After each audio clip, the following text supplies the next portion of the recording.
Hello. We are back for another episode on this YouTube channel. I think today's only going to be about the London Indoor Games for age groups because there's a lot to go over. It might be more depending on how much time we have, but I can't really guarantee it, especially because there's a lot so far for day one, never mind day two, and I'll get onto that later. We'll start off with day one. But if you're not interested in it, then well, this isn't the video for you, so respectfully you can click off.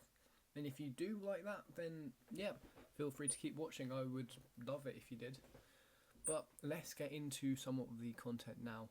The first thing on the agenda, Izzy Ray does the double over Isabella Moulton to win both races in the 60 hurdles.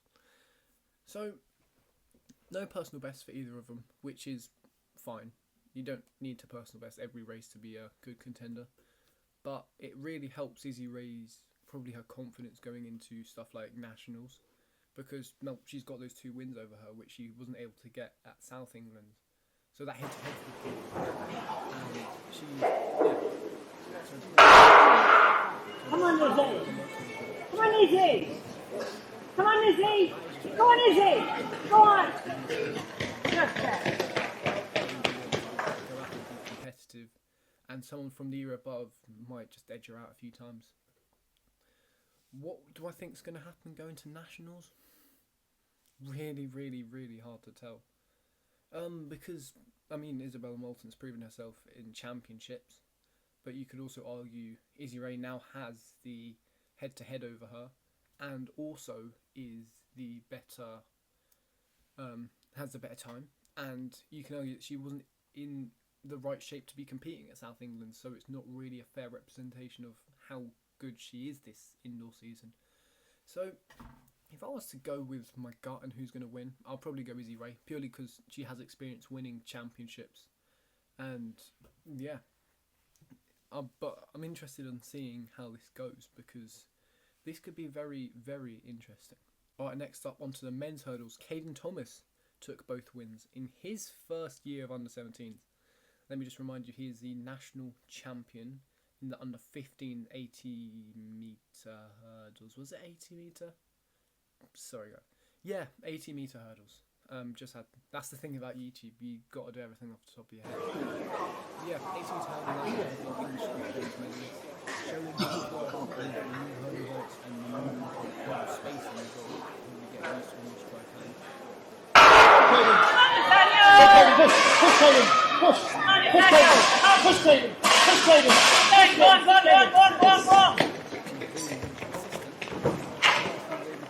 and that's like a top 20 time in the UK all time. So because that is very fast at the end of the day. What do I think about this? I mean, yeah, he's got to be the favourite going into nationals. I mean, again, don't take it from me, I don't know if he's competing. Same with the women's hurdlers. I don't know if they're competing. I'm presuming they are, especially if they're, well, number 1 in the country. And there's nothing really to work for indoors. So I won't be surprised if he's going. And if he is, I would put him as my favourite. But Emma Morty is always a bit of a championship performer, which is obviously not representative of how he did at last England Champs, where Caden Thomas won the under-15s. He wasn't able to medal at under-17s. But he has proven to be good at championships like English schools, like South England's outdoors. And yeah, I want to see where he goes with this, because he's proven to be good, Emil Morty, and I have faith in him because I know he can run really fast. So I really want to see him step up his game and push for that national gold, which he has been doing. I think he got second in the first round. I don't know where he came in the second round personally. I don't even know if he ran it. I didn't take a good enough of a look, but I hope to see him pushing Caden Thomas. But if you were to ask me who my money is on right now in this moment, gun to head, I'd have to go Caden Thomas at the end of the day, because he's proven to win races and proven to be the best in the country right now. The men's 400 didn't have much to talk about. I don't think anyone went under 51, which we can move on from that. The women's 300 though was pretty interesting. Holly Ryan went out and ran a 39 to win it, which is her second 39. She ran if you do those 2 things, you can Can you call that? But it's doing those 2 things, isn't it? She went out and ran it there. think this is pretty scary form because if you think about it, over the 400. I was there with Jay.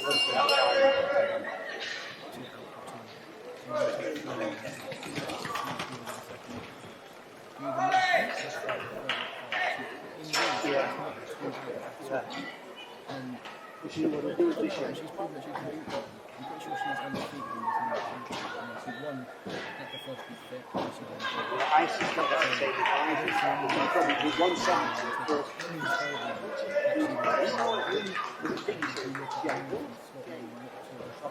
Wales, there's no one that's at the same sort of level as her, in her age group at least. She could push up to go to under 20s if she really wants to make that jump to the 400 metres.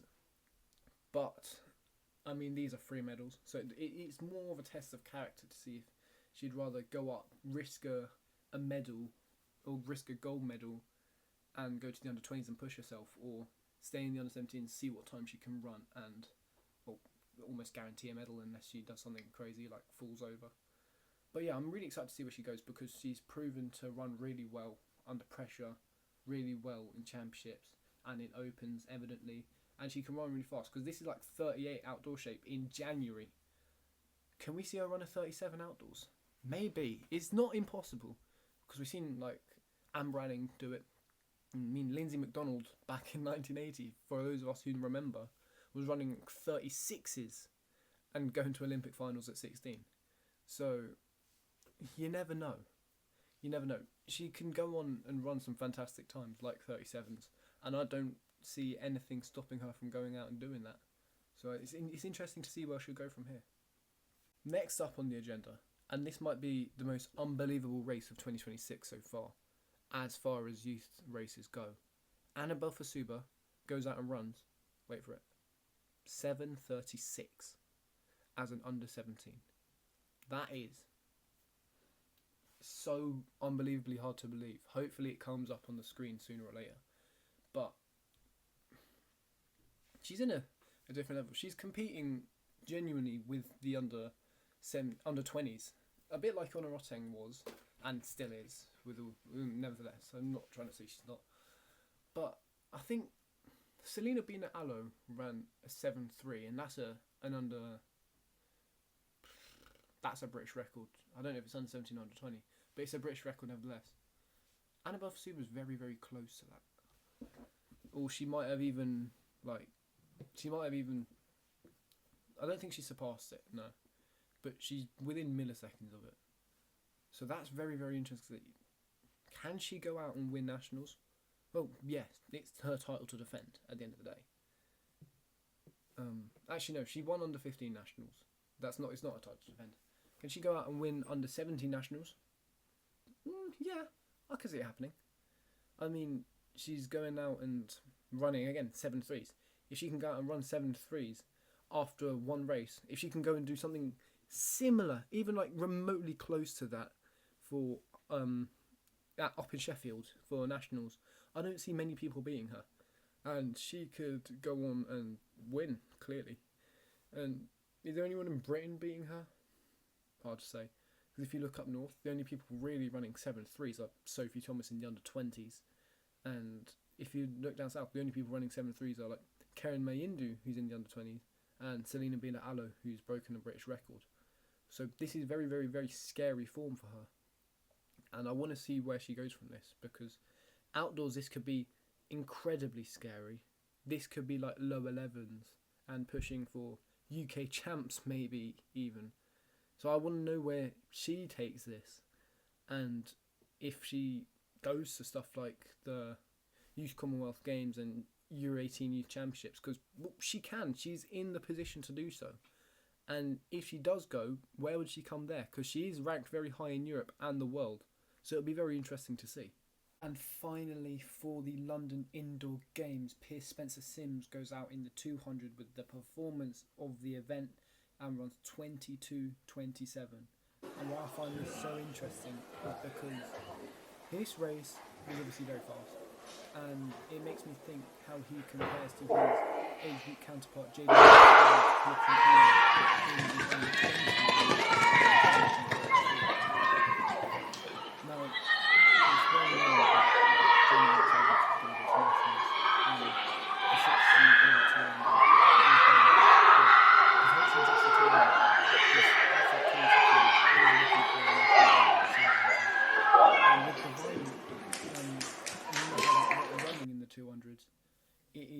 very interesting to see who takes that opportunity of going out and winning the gold.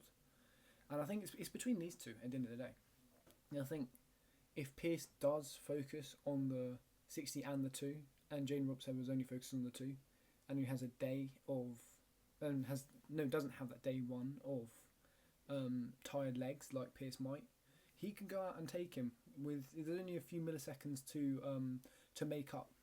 But if they both focus on that 200 and that big chance for a national medal now Divine's gone, I can see Pierce taking it as well. This is a real coin toss, and I have no clue which way it's going to go personally. And that's all I really have for London Indoor Games. There wasn't much going on in the under 15s or under 13s, so we're going to wrap it up there for London Indoor Games. Not the video, obviously. We've got a bit more to do. I'm going to go on to Scottish Champs now, because that had quite a few good things going on in it. First up, Emma Clark won the double at Scottish Champs in the under 18 60 and 200. Especially that 200 metre race was really good. She ended up running 7:55 in the 60 and 24:43 in the 200. That 200 race was fantastic because 3 people went under 25, which is unheard of almost in the women's 200 at our age. By the looks of it, she just went from lane 6, went blind, so it's kind of hard to say how she approached the race. But landing her 5th in Europe for under 18s in this event, there's nothing to scoff at by any means. So big props to her.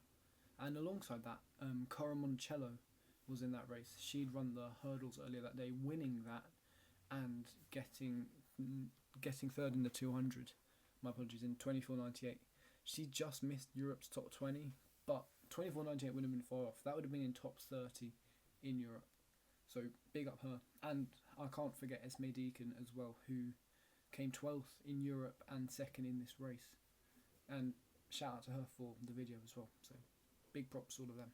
I also want to talk about Holly Whittaker, who in her first year of under 20 went to compete at national indoors for seniors because, well, they've got the same hurdle height and hurdle distance. Hurdles don't change, I don't think, for women by that point.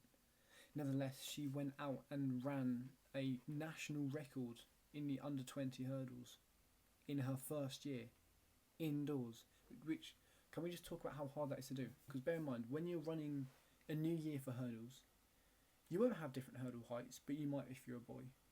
You'll have different you'll have different spacings between the hurdles. Because bear in mind, she went from 80 metre hurdles to 100 metre hurdle spacing, which is very hard to do, because that means you have to change your whole stride pattern and how you approach the hurdles, and maybe even how much time you get to the first hurdle within a few months maybe, which is hard to get right straight away, and it's hard to get right in the first year. So for her to go out and do that really well and do it in a heat and win her heat is absolutely fantastic against grown women. It's unfortunate that we weren't able to see her replicate in the finals, because her heat time would have actually won the finals. I'm sure she's aware of that, but it is what it is. It wasn't meant to be, as she said, and I'm sure she'll be back stronger for under 20 nationals when it happens. She ranks herself 6th in the Europe for under 20, which again is pretty solid, to be fair, and she might even be looking to go to under 20 Worlds if the team will select her, and I don't see her having any trouble being selected for the Great Britain team, because if we're talking about under 20 hurdlers, we've got Tiana Rizzo and her. Yeah, I can see her as a very potential number 2, or maybe even number 1, who knows, going into under 20 Worlds in Oregon. And it's interesting to see where she'll end up, so I wish her the best of luck, and it's interesting. I'm excited to see what happens going forward. In the 400, Erin McGurk went out and ran a 56.64 and I believe a championship record to win the under 18s girls 400.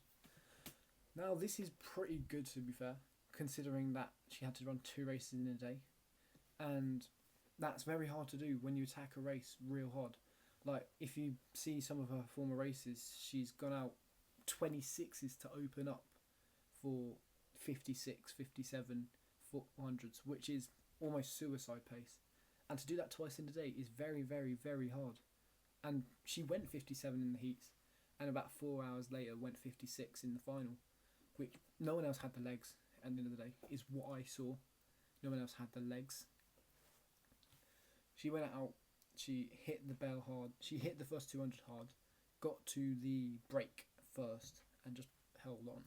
She looked even stronger than the other competitors coming around the final 100, which is very hard to do when you go out very hard.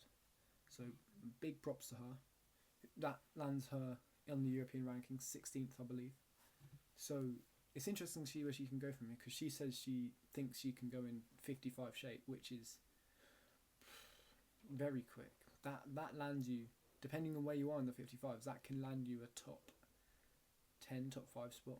I think the number one in Europe, it might be a 55 low, 54 high.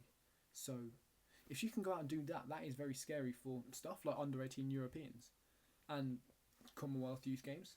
And even if we're going that far, World Under 20 Championships, that's obviously going to be very hard to achieve with under 20s ahead of her. But the first two are very achievable if she can bring this sort of form next year into the outdoor 400. Because if we're talking 56s and maybe even 55s this year, indoors, she could be pushing 54s outdoors.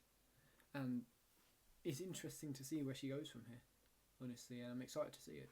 And finally, the only field eventer that I've got lined up to talk about right now is the shot putter Ryan Mitchell, who went out and absolutely decimated his opponents. He went out and threw 17.64 to win the under-18 national title. He won by about 3.5 metres compared to second place, which is untouchable levels. I mean, I might have done the maths wrong, but if my maths is right, he won by 35% over the rest of the field. That is like beyond Mondo Duplantis numbers, if you don't know. 35%, I think that's like winning the 100 by about 3/4 of a second or something ridiculous like that. And that's an elite 100 metres. You don't beat fields by that much. This dominance over Scotland is unbelievable. And he's already thrown European qualifying marks, as hopefully the video's just shown you. So he can go on and do fantastic stuff. I think he's medalled at England age group champs before. I think. Nevertheless, he can also be on that plane to the European champs and the Commonwealth Youth Games if he is able to carry this forward into the next year. I'm excited to see it. I have complete faith that he will. And even if he doesn't, there aren't many shot putters out there that are better than him. Lawson Capes will push him. Will he beat him? Maybe. He looks to be the best in the country, Mr. Lawson Capes. But Ryan is definitely in a good position because they bring two people, bear that in mind.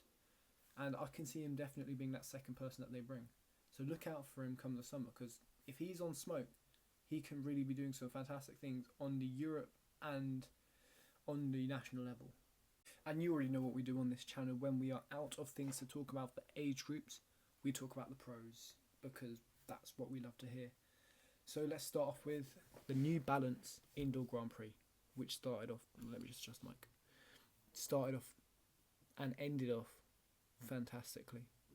So I've got a list, let's go through it. First thing it says, Hobbs Kessler's 2,000 metre world record.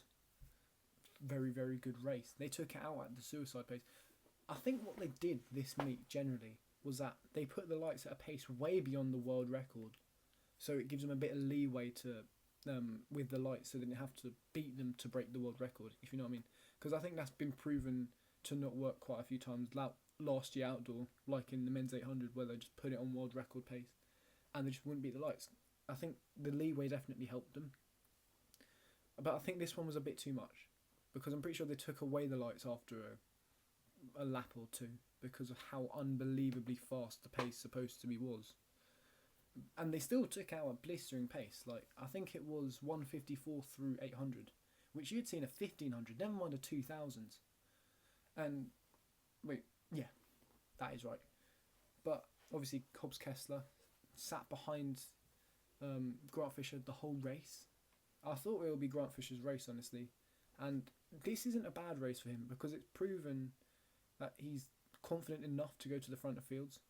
But also the title Jack of all trades, master of none isn't going to go away with performances like this, where we see him being decent at a final sprint, but not quite there against the core sprinters, which is going to be a bit of a struggle for him going forward, trying to find an identity.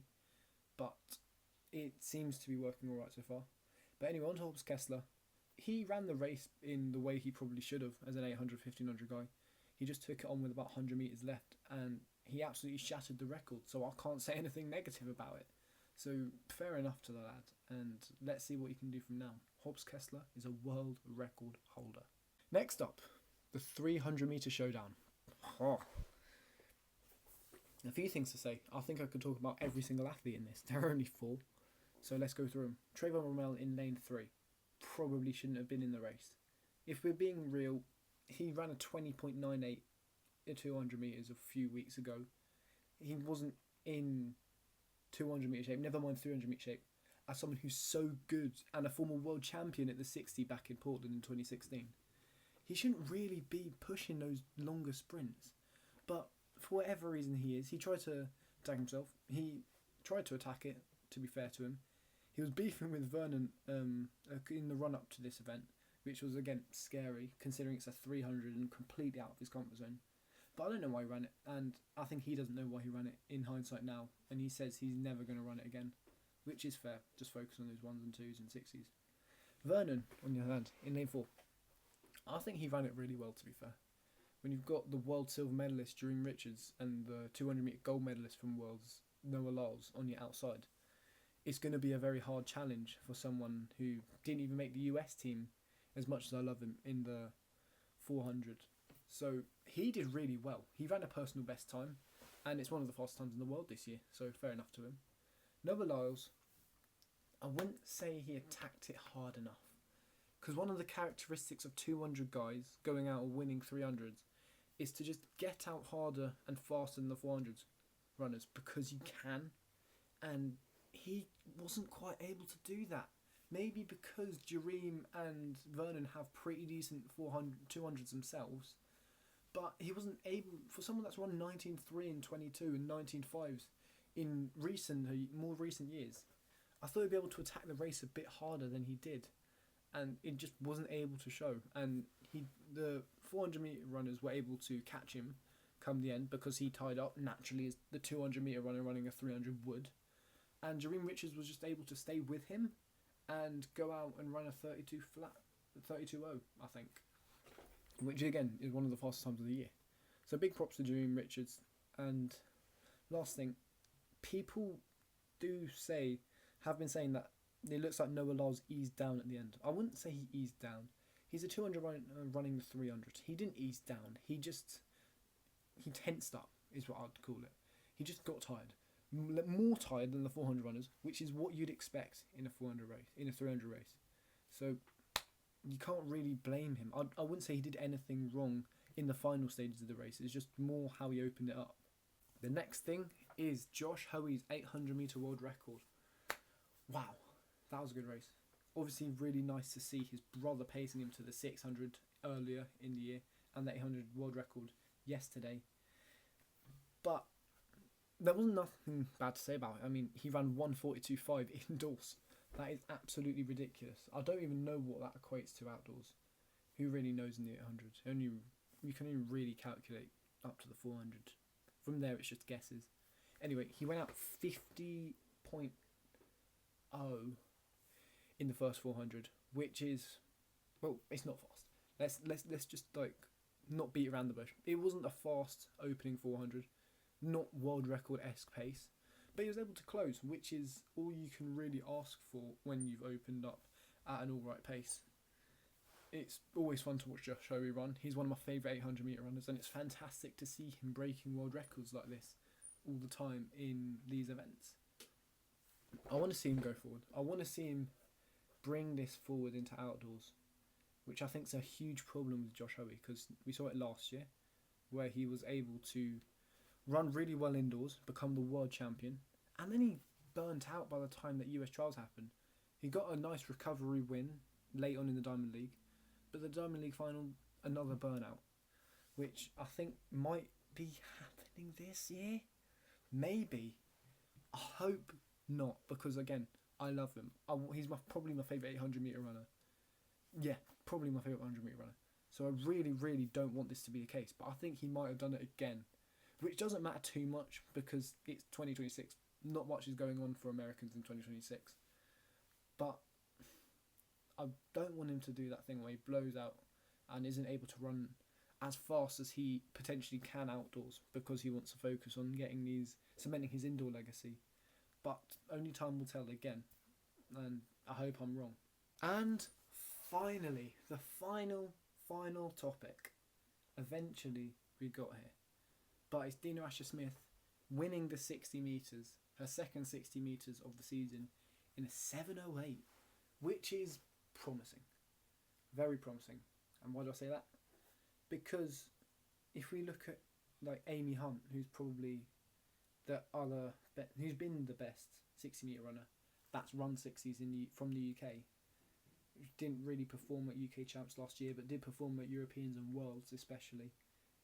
She was running 7.0s, 7.08, 7.09, 7.1, 7.07, stuff like that. And people like Eva Swoboda, who have been running and winning world medals in the 60, at this time of year have been running 7.1, 7.09, 7.08, 7.07, these sorts of times. And eventually they go on to push to 7.01, 7 flats, 6.99s if we're really, really being ambitious. I think this year could be very big for the indoor 60 because, again, there's not much to peak for outdoors apart from World Ultimates, which might be in October. Yeah, it's supposed to be the last meet of the season. It could be in October. And they have time to regather and maybe even have 2 peaks, one for indoor, one for outdoor. So I can see people this year binning off competitions in terms of winning and just going for times. And I think we can see some sub-7s like we did last year, again this year. So I'm really, really excited to see where she goes with this, because this could again reflect really well in her 100. Because again, she's always had good starts, but it's never really been able to show in her 100s, and it's always been shown in her 200s. Hopefully this is the turning point and she's able to reflect her good starts in the 100 and maybe even win stuff like Commonwealth Games and European Champs, which she has won the Commonwealth Games before. No, European Champs before at least. Not too sure about Commonwealth Games. But she's been able to win stuff like this before, and maybe she can go out and win stuff like this again, get games records, and do all this fantastic stuff. So let's see what she can do with this. Anyway, we're going to have to wrap it up here. Thank you so much if you watched this far. I doubt anyone did, but if you did, big up you. And yeah, hopefully I'll be back next week and talking about whatever there is next week, I guess. Alright, in a bit.